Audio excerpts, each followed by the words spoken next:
Hello, everyone. Dr. Victoria Skirbo here, speaking to you from the Seeds of Transformation Healing Center in Wareham, Massachusetts.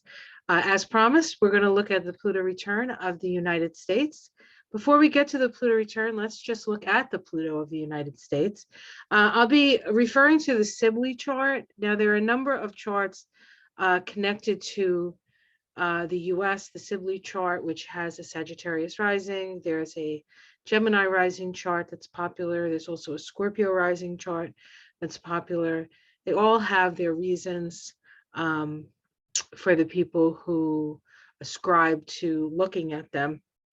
And I think on a certain level, all the charts work in one way or another.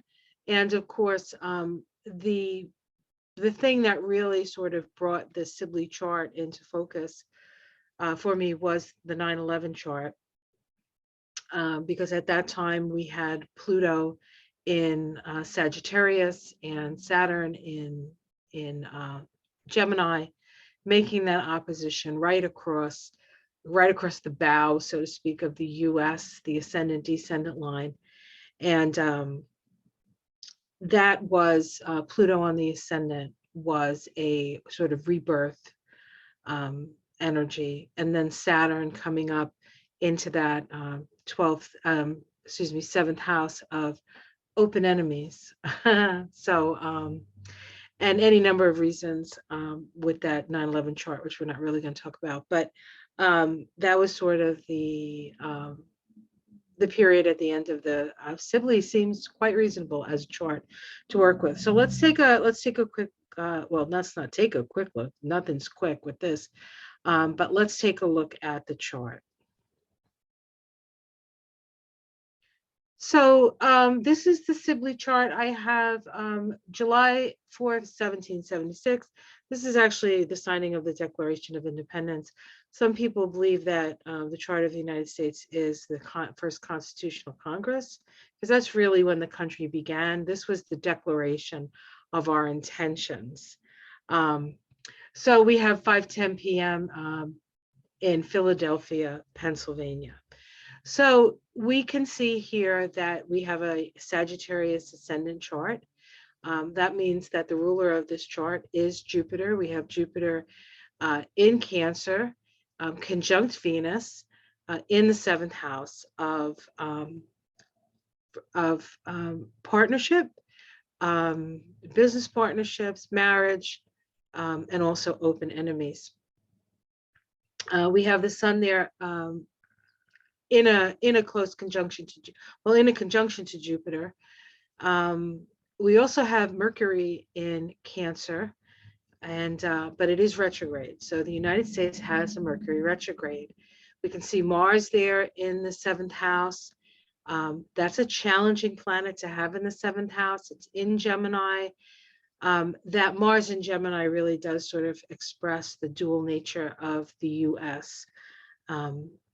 And then we have the North Node in Leo, the South Node down in the 2nd house in Aquarius, and there is there's Pluto right there, 2732 retrograde in Capricorn. Here's the moon. The moon in the Sibley chart is at 2710, and Chiron here at 2008 in Aries, and then of course Uranus here at 8:55 in the 6th house. Saturn up here in Libra, and Neptune up here in the 9th house. So we have a little bit of a like who's the highest planet here? Is it Neptune? Is it Saturn? Actually, in this chart, let's see, Neptune is about 9 degrees away from the MC, whereas Saturn is about 15 degrees. So actually Neptune is the highest planet in the chart, meaning that it's closest to the MC. And of course, Neptune is the planet of inspiration, illumination, delusion. We do have it in the 9th house of foreign places. So I'm not sure we necessarily see things. We see the other, we don't, I don't think we always see the rest of the world realistically with this combination. But let's talk about Pluto. So Pluto in Capricorn. The energy of Pluto is one of transformation. Now, when the United States was, when the Declaration of Independence was signed, we knew nothing about Pluto. We had no idea about Pluto. Pluto didn't actually come into our consciousness till 1930 when it was discovered. So previous to that, Pluto pretty much worked below the surface of our consciousness.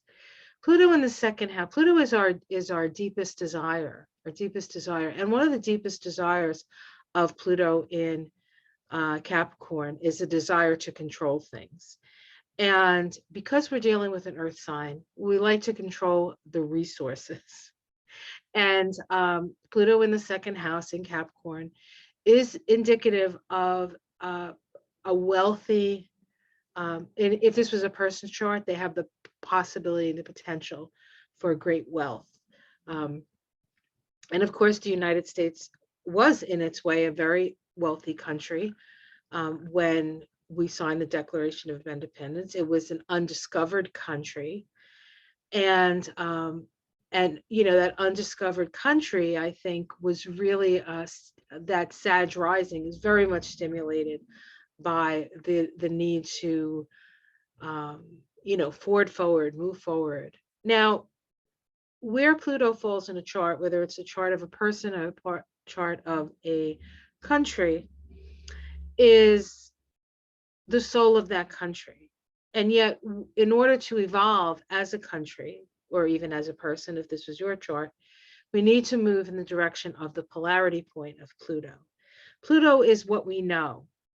And so we knew that perhaps having land, Capricorn in Taurus's house, in fact, all the signers of the Declaration of Independence were men, and they were all landowners. And I believe you couldn't even vote unless you were a landowner. So there's a real connection to the land. Now, as we look at the polarity point of Pluto, the polarity point of Pluto would fall right about here. Polarity point of Pluto is always exactly opposite Pluto by house and sign. And so the polarity point of Pluto would be 27 degrees at Cancer, 32 minutes. So in order to evolve as a country, we need to move in the direction of Cancer. And Cancer is about nurturance. Cancer is about mothering. Cancer is about listening to, respecting, honoring our feelings. And it is in the 8th house. And the 8th house is a house of merging. It's a very deep feeling, passionate place. And of course, the United States is a very emotional place. It has its sun, it has its Mercury, it has its Jupiter, it has its Venus, all in Cancer. Now, the thing is with Cancer as an archetype is Cancer is very deep feeling, but it doesn't always know what it's feeling. And so it needs time to digest. And so one of the things that has been, I think, very challenging at this time in our evolution is that things have been happening at a breakneck speed, that the Cancer country has trouble sort of knowing what to do. It like goes in its little shell, it pulls in its secure place where it feels safe, and it has time to digest things. And so that kind of opens things up, I think, for people, maybe other countries, or even people within our own country to take advantage of us because we're too busy like trying to cover our heads from all the tumult that we're experiencing. Now, one of the things I want to mention about this time. It's not really just, and although this chart is about the Pluto return, it's not just the Pluto return that's happening now. We have the Pluto return certainly happening, and we'll look at the 3 dates that Pluto returns to this point. And but we also have a Neptune opposition occurring, and we have a Chiron return that's about to happen. I believe in 2024. So we're going through this process, sort of very profound process, where we are being shifted in by energies that are more, in the case of Neptune and Pluto, more galactic. And Chiron speaks of the wound, the sort of the original wound. And we have Chiron in the 4th house in Aries. And of course, Chiron is in Aries now and has been there for a number of years. I can't remember what the date when it went in, but it's been there a while. And one of the wounds of Chiron in Aries is narcissism. And so Chiron goes into Aries, and we elect a narcissist. And certainly the United States has narcissistic personality issues, in that it thinks that it's the best, the only, the biggest, the strongest. And we are the strongest because we have the strongest military. Our primary way of making money in this country is through the selling of arms, which of course is not exactly aligns with the Pluto polarity point in Cancer, right? But that's probably another story for another day. So let's take a look at the Pluto returns. Now, I believe, is this the first one? No, that's the midterms. Oh, that's a whole nother story, guys. That's a whole nother story. Nope. Okay, let me pull this up. I apologize. I should have this ready for you guys. All right, bi-wheel, here we go. We want the United States. Where are we here? US. And we're gonna do the return. So this is the first one. Now this one is happening next week. I'm doing this this reading on the 16th of February. We actually have a full moon today, and that moon in full moon in Leo, which is making a conjunction to the point on the eclipse that we had in 2017, the eclipse that went across the nation, like from Oregon down to, I think, South Carolina, sort of cut the country in half, and here we are in half. So we have the Pluto return. So this is happening on the 20th of February, 2022. The vibration for that day is a 1. It's actually a 28-1 vibration. Now let me show you what tarot card that is associated with, for those of you who may not know. The 28-1 is located in a place on the Tree of Life called Chokmah. Chokmah is the Sephiroth of wisdom, associated with the divine masculine. It is also associated with the planet Uranus. And of course, this year, we still have the Saturn-Uranus square influencing us all year and getting as close as it's going to get this year in October. So it's really just all over us. And and it is a last quarter crisis in consciousness square. So this is about rebelling against authority, and wanting to do your own thing and the like. So we can certainly see that in the world. So this is the 28-1 vibration. And I just want to do it this way. Hold on one second. I think it's worth really looking at this card. So this is our first Pluto return, the card for our first Pluto return. It is associated with the first decade of Aries, The first decan of Aries is ruled by Mars. And so this vibration can be quite impulsive, the 28-1. So we have the man standing here holding the world in his hand. He has a certain amount of stability behind him, and he's looking outward to the rest of the world for perhaps opportunities. And of course, what do we find ourselves doing right now at this time is we see ourselves being involved in the issues with the Ukraine and Russia.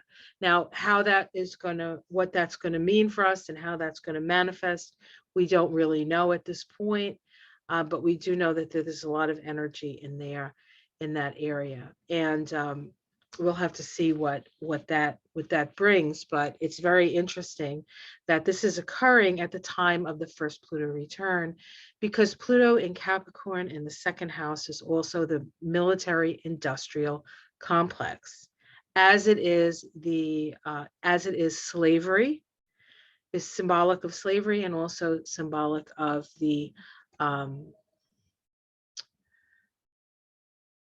prison industrial complex. So it's very interesting that the United States has the most people in prison. Our country has become highly militaristic. And I don't know if you noticed it, but it seems like those people, the police and the people that are out to serve and protect, seem to be a little bit more on the side of the insurrectionists. So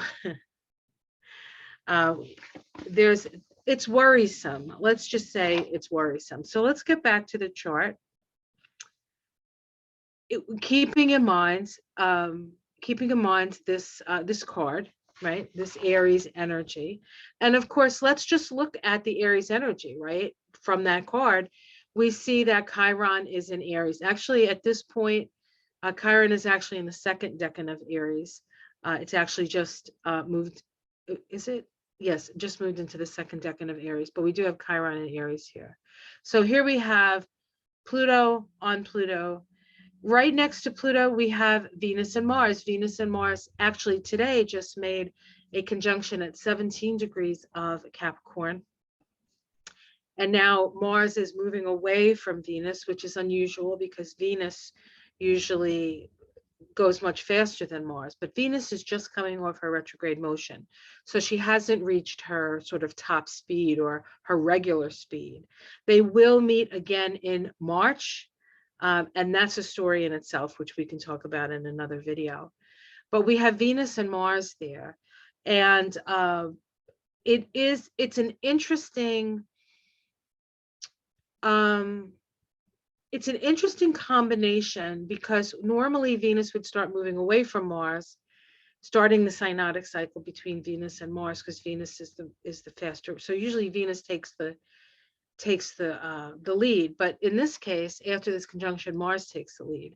So having Mars, well, it's within, it looks like 8 or 9 degrees from Pluto. Now, the relationship of Mars to Pluto and Venus to Pluto actually is a balsamic one, meaning that this is the end of a cycle between Pluto and Mars, and Pluto and Venus.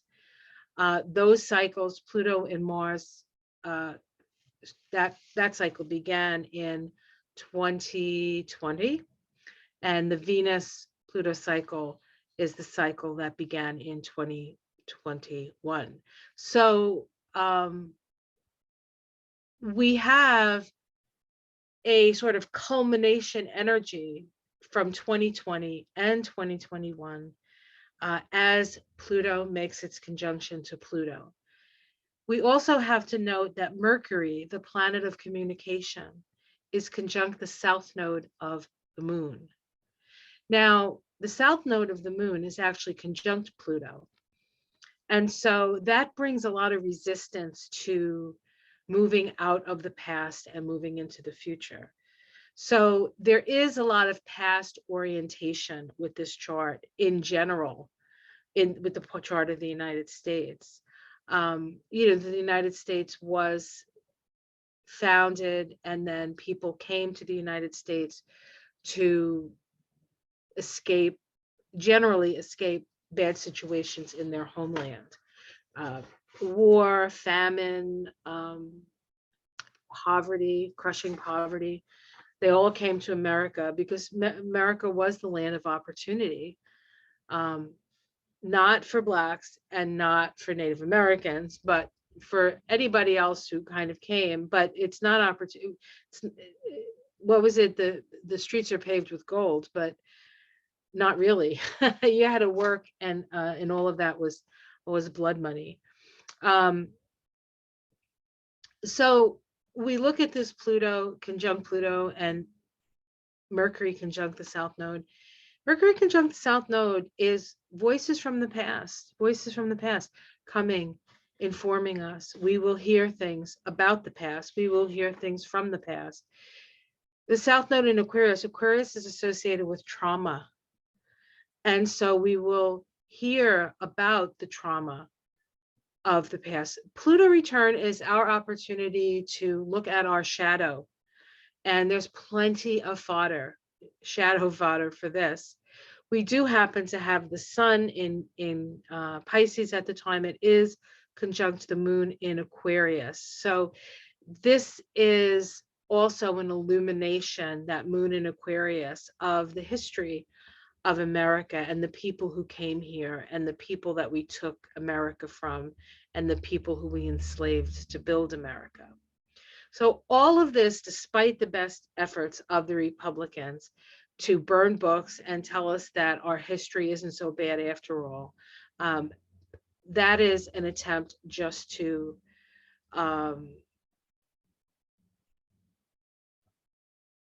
not being willing to look at, to continue to live in the illusion of what America is instead of the actuality what America is.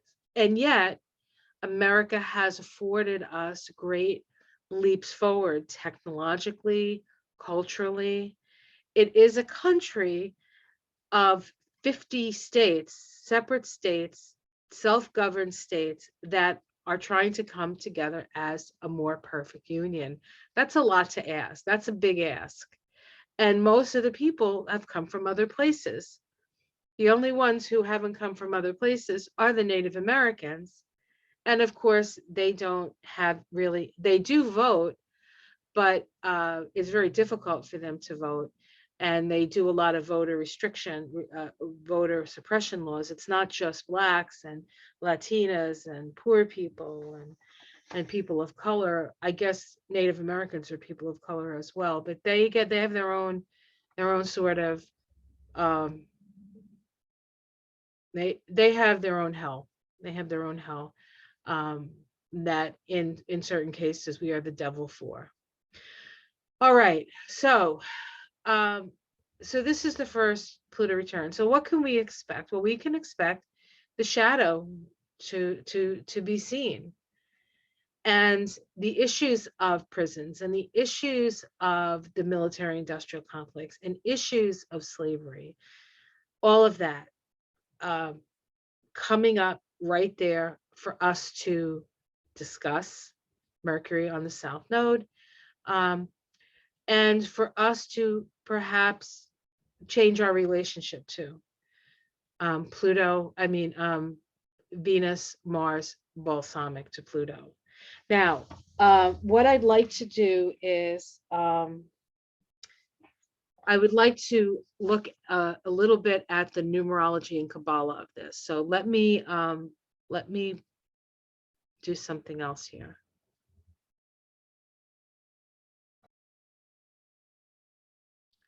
So what I'd like to look at now is the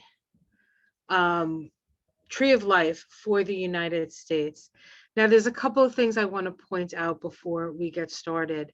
What I've done in this chart is I have put the major numbers for the US on the chart, the way I always do with people. And I've also put where the planets fall and what signs they fall. You can do that on this chart as well. You can utilize numerology, you can utilize astrology on this chart. There are many different ways. And of course, we can work with the chakra system on this chart. But one thing I want to point out, I'm going to make this a little bit closer so you can actually see it. The majority of vibrations for the US, for United States of America, that's the name, our path or lesson and our shadow is a 32.5 vibration. Now it is located in Tiphereth, which is the heart chakra. The heart chakra is the place of relationship, group orientation. To a certain extent, with all of those planets in Cancer in the 7th house, aren't we really here to learn how to relate to one another in a feeling and caring manner? That's really what that chart says to me. And we can see that reflected in the path or life lesson of the US, but also the shadow of the United States. Now, 32.5 is the 6 of Wands in the tarot. And so it is also associated with the second decan of Leo, the second decan of Leo. And the second decan of Leo is, all Leo is ruled by the sun, but the second decan is under the auspices of Jupiter. And so we're looking at the Sun-Jupiter combination here. And when you put the sun and Jupiter together, it exaggerates things. And this is part of really what I think that sort of part of the shadow of the United States is this narcissistic idea that we're the only people on planet Earth, right? We're the only people that matter. We're our view of things is that, right? That's a shadow. Now, that's not all the United States is, but because we're looking at the shadow aspect and the path or the lesson in life, when the shadow and the lesson in life are the same, it means that we've come in to heal the shadow. We've come in to heal the shadow. And so in order to do that, you have to experience the negative to know what's negative and then come in and balance it out with the other things that 5 or this vibration may mean. So this is the card associated with the path and the shadow of the US. This is the victory card. But when this is a challenge card in a reading or it's upside down or something like this is victory at what cost? We also have to take into consideration that it's a 5 vibration, and the 5 vibration is the vibration of freedom. And so we are free, right? America the free. But who's free? Certainly the Native Americans are not free. Certainly the African Americans are not free. Certainly women are barely free to decide what they're going to do with their own bodies. So some people are free, but most of those people are the people at the top, kind of free. And there's free enterprise here. There's an entrepreneurial spirit, and that's not necessarily a negative thing. But we really have to. True freedom comes with responsibility. We can't just be willy-nilly doing stuff just because we want to do it. There are consequences. There are consequences, and we will learn the consequences of those things. We'll learn the consequences of what it means to be a leader in the world. Our North Node in Leo is in the 8th house. The 8th house is a karmic house. Excuse me.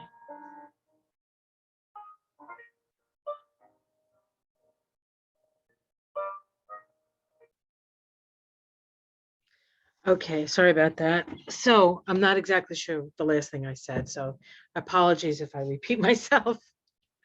So we have the lesson or the path and the shadow, that 32.5. The outer personality of the United States, sort of how the United States projects itself, is the 39.3 vibration, which is the Prince of Cups.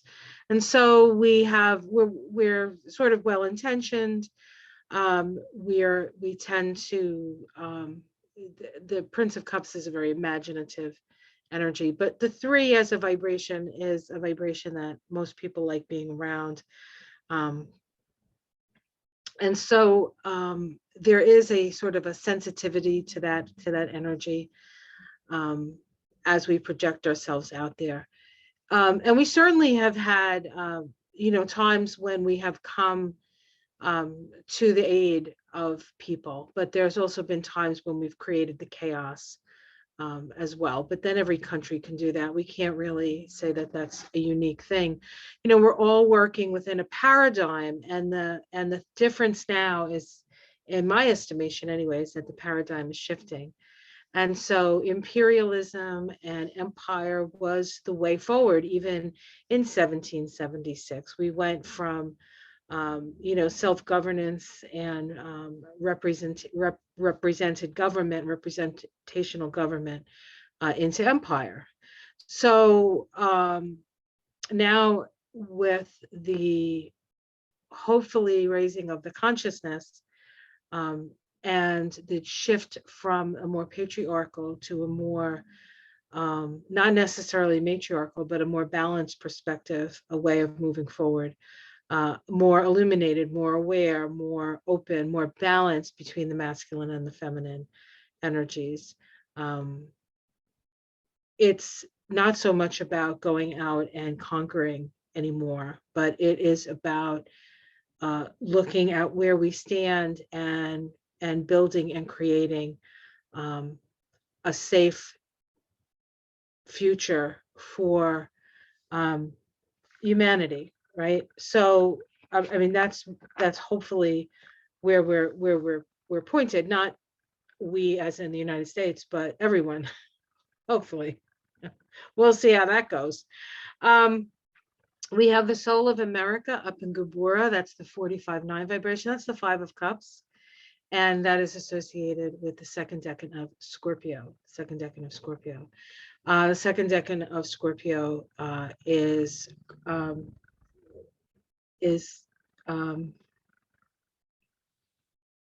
Neptune. The second decan of Scorpio is connected to the planet Neptune. And of course, we're having a Neptune opposition right now. So the last time we had a Neptune opposition was during the Civil War. Okay, so Pluto. Where does Pluto sit on this tree of life? Well, Pluto sits right here. We have Pluto here in Capricorn, and this is the transiting Pluto making a conjunction to Pluto. We also have Mars and Venus there. If we're looking at the first of the Pluto returns, right? This is the path of the devil. And this is a path that connects Hod, which is Mercury, and the sun, which is in Tibrath. This is associated with the solar plexus, our will. This is connected to the heart. And so it is the path between the solar plexus and the heart. This is a initiation into the higher realms. And the devil card is about bondage. But as we know in the card, if we look at the card from the Rider-Waite deck, those that are in bondage to the devil are pretty much there by choice, because if they wanted to, they could disconnect. Now, the devil is associated with the sign of Capricorn, and the devil is the manifestation of form, and in its nature, form is not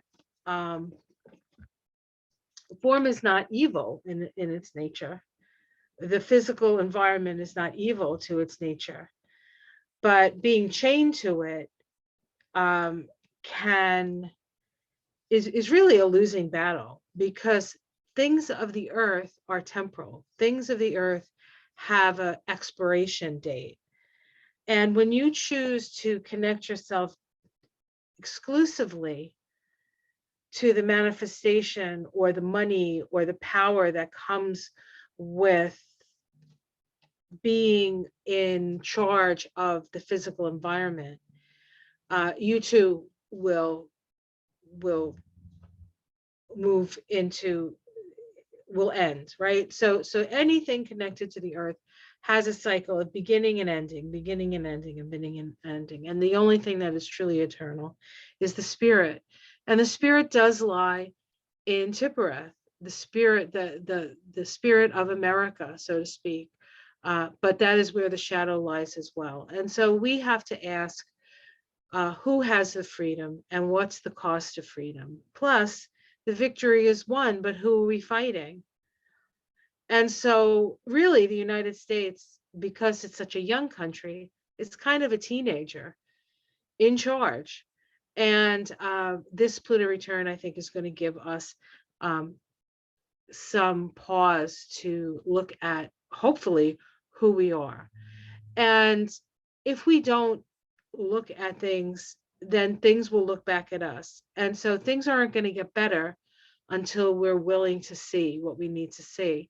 Now, the interesting thing about the day that this occurs, the Pluto return, is that it occurs in the vibration of the 28-1. The 28-1 is connected to Hokmah on the tree of life. Hokmah, the divine masculine, Hokmah, wisdom, Hokmah associated with Uranus. We have Uranus and Taurus right now. Uranus and Taurus is actually sextile, in a sextile to the sun of the United States.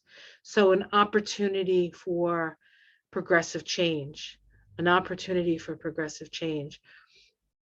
We'll see if we can go in that direction. The one, of course, is the number of unity, and it's located in the third eye energetically. And so this is about a vision for the future. Vision. This is about vision. This is about seeing things that we need to see. Now, the second of the Pluto returns, let's take a look at that astrologically, and let's see what's going on with that. Okay, I just need to pull this up. Just give me a moment here. Give me a moment. Okay. All right.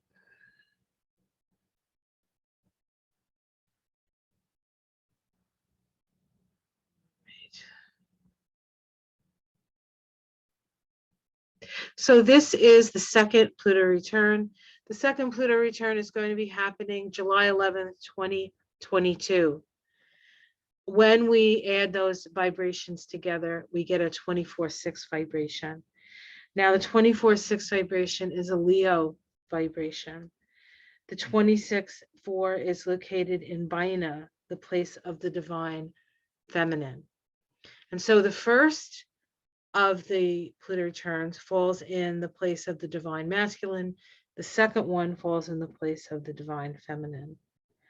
The third one will fall in Tippereth. And so there is this energy of father, mother, child. Okay, let me pull up the card for you. So this card is the Queen of Wands. She is associated with the sign of Leo. She is found in Baina. This is the eternal flame. This is the queens in the tarot are the preservers of the element. And so she is the preserver of the fire element, of passion, of warmth and generosity. Now, as we look, we can see that Pluto here is conjunct Pluto. Unlike the first Pluto return, Pluto conjunct Pluto, that's the only thing in Capricorn. Before, there was that big sort of mosh pit of Capricorn. Saturn has moved forward is no longer on the south node. We do have Mercury. Now, on the first Pluto return, Mercury was on the south node, bringing the past up. In the second one, we have Mercury on the sun. Mercury on the sun. This can be, in its way, a discussion about who we are, a real, true discussion about who we are. We do have Venus in a conjunction to Mars here. Remember, Venus and Mars were conjunct, transiting Venus and Mars were conjunct by Pluto. Now we have Venus on Mars here. And this feels to me, this chart feels to me much more feminine. And of course, we have the Queen of Wands. So I feel that there's a softening here. But if we look here, we also have the North Node conjunct the transiting nodes, the North Node conjunct Uranus, which is one of the other things that's happening this year. It's a big deal, Uranus conjuncting the North Node. And that is an opportunity for change, opportunities for change to go in a different direction in Capricorn, in the direction of peace, in the direction of what is essential. What is essential. Chiron now is a little bit closer to Chiron. Chiron is not going to conjunct Chiron in this year. It's going to take another year or so before that happens. But we're approaching that. We're approaching that Chiron return. And I believe that this is the fifth, this will be the fifth Chiron return. Okay. So this one looks a little bit more reasonable. I'm not really sure that that's a thing, but that's what this chart looks like. So if we look at this chart, we have, of course, Pluto on that line of the devil.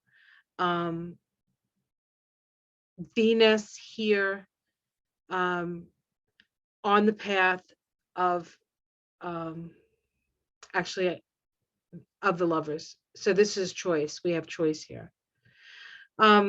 Let's look at the third one. Now, the interesting thing about the first Saturn Pluto return is that we are in America in the personal year vibration of the tower. So this is a tower. We're in a tower year for the US. When the second one comes along, we're actually in a star vibration, the 17-8 vibration. And so this is a different vibration. So the first one, we have the tower moment. The second one is in a 17-8. And the 17-8 is about inspiration. It's also associated with Aquarius. So we are looking at the South Node again, but we're also looking at the moon here with this energy. So this can be, what do the people need? What do the people need? Okay, so let's take a look at the last one here.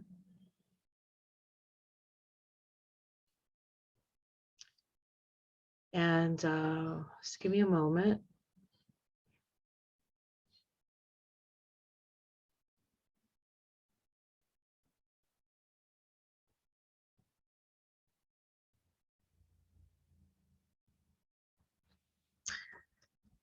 Okay, so this one will be after the midterms, right? Because this is December 28th, 2022. When you add that up together, we get a 46-1 vibration. Remember that Joe Biden is the 46th president of the US, so we can see these sort of connections, as it were, numerologically.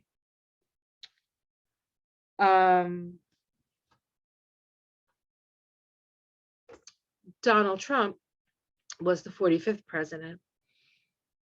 45 is the soul of America, but it's in Geburah. So in Geburah, we need to be aware of instant karma. We know that. We know that. And we will, what we give out, we're going to get back real quick.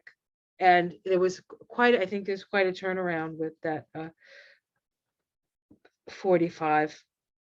So we're looking at if I can find it, we're looking at the 6 of Cups. So this is the children in the garden with the father protectively looking over them. This is associated with the sign of Scorpio. And there is a certain amount of nostalgia here. And, nostalgia is an interesting thing because very often, ruminating about the past or remembering the past as being better than what we're experiencing now is a little bit of a Cancer thing. Cancers look back fondly. That's why many Cancers like to collect antiques and things of the past. This the sense that things were better in the past. So we can understand why, Make America Great Again may have some resonance with people, although that may not, what that meant in that situation, may not be what most people attribute, although that's what that was attributed to. If you were to say that, or going back to the past, or remember when, you were in your grandmother's kitchen and you smelled cookies and all those things, all those sort of memories of the past, are seen in this card, really. But this is a 1. And it is, do you know who you are at the heart of you? That's what this card asks. This card asks, do you know who you are at the core of yourself? Your heart of hearts, as it were. And so it is really sort of a come to Jesus moment. And in the tree of life, the Christ consciousness is located in Tiphereth. So it really truly is a come to Jesus moment, but not your like, Jesus save me, my is he your savior, and all, the things that those people ask you. That's not really what it is. The message of Jesus is a message of love and not a message of proselytizing. It's we have snow and it's warming up, and every now and again you can like hear the snow fall off the roof and it makes the strangest noises. I heard a few crashes today. I'm like, what's that? But it was the snow falling off the roof. Anyway, that's what I was looking at. All right, so let's look at this chart. This chart's just a tad scary, because we have, first of all, here we are, Pluto on Pluto. Mercury's here. Mercury is stationary, so it's standing still, very powerful, opposing the Mercury of the United States. We have Venus back here now. Venus conjunct Mercury, conjunct Pluto, back on this end of things. Uranus and the North Node are still in a conjunction to each other, now moving through the 5th house of the United States. And this is the thing that concerns me a bit, and that's Mars on Uranus in the place of the military.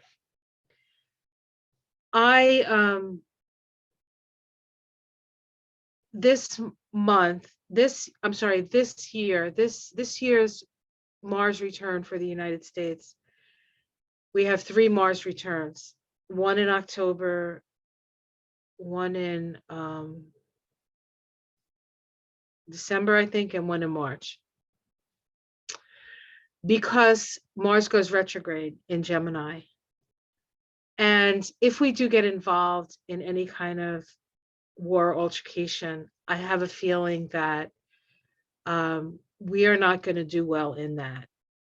However, it could be part of the lessons that we need to learn about the Pluto return. So it's really hard to, it's hard for me. I shouldn't say it's hard to say. Maybe somebody else has an idea about this. I find it very difficult to, I see the energy, but I find it difficult to say what it's going to mean ultimately, because there are so many ways and so many meanings that we have. The sun is opposite Jupiter here. So it is very possible that we've learned some lessons through this period. Now, what I want to say about this whole thing is everybody's talking about this Pluto return. Rick Levine says we're not actually going to have, Pluto doesn't actually reach that point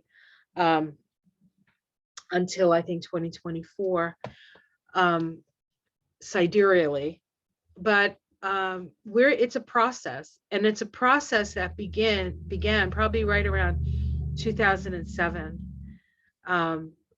because as Pluto approaches Pluto, it has some astrologers say 15-degree orb where we start to feel it, or 10-degree orb where we start to really feel that energy. And if we look at the 10-degree orb, I believe it started about 2015. So we are going through a transformation, and we don't really know what that's going to look like on the other side of it. But it is a rebirth, and it is a new birth in a way, a rebirth of the soul of America. We will have to go through quite a bit of hell. Well, actually, we've gone through quite a bit of hell. Our democracy is in a shambles. The whole premise of voting and then accepting the people's voice is being challenged. And we could actually lose our democracy and become a democracy in face only, and really just be a plutocracy or a fascist state. And we're kind of on the way. We've kind of been on the way to that, honestly, since the 80s. And, you hate to pin it all on one party, but, Ronald Reagan really was the beginning of the end, if you ask me, for democracy. We'll see what happens as we move forward. I do this not to make people worry. I think if you value something, and we are going to learn what we value as the North Node moves through Taurus, then you will work for it, and you will take the steps necessary to abide and keep it. And so wherever you feel you will do the most good in this place, it is important that you do that. There's also a need to stay neutral through this period and not necessarily get in these push-pull, you're right, I'm wrong kind of things, because, united we stand, divided we fall. And most of the time we're just united against something. And it's time for us to be united because it's necessary to be united. This world is changing. We don't even know what climate change is going to be doing. But one way or the other, we're going to change and we're going to shift. And the world that we knew is not going to be the world that's ahead of us. And in many ways, that's a good thing. So my only suggestion at this point is find out what brings you joy, what brings you happiness, what brings you love. Visualize the world that you want to see, take steps in the real world to get there, and be open to the possibility that there's something even better on the other side of all of this. Be open to the process. Go within, but you have to get in the water. You have to get in the flow. And the flow with the North Node in Taurus and the South Node in Scorpio at this time is a flow of moving in the direction of that which you value and letting go of the rest. letting go of the attachments, the indebtedness, the chaos, the confusion, the sense that you don't have what you need, and move in the direction. Now, there are some people who don't have what they need. And for those of us who have what we need, we do need to extend a hand. We are truly all in this together. And I don't know what the other side of this is going to look like, but I'm open. Have yourself a great day. Like and subscribe. I hope you enjoyed this video, and I will talk to you again soon. Much love, everyone.